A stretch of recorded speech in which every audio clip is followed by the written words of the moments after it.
Ficou um fogão bonito, não foi, gente?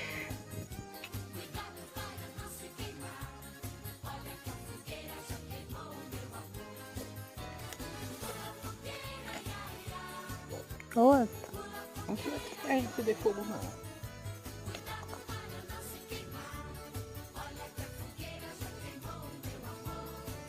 Aí, minha gente, vamos comer um milho hoje, vamos passar uma carninha aqui pra nós comer.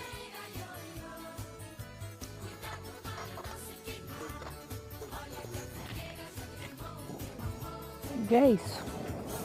Já vamos voltar com a fogueira já em brasas. Já voltamos.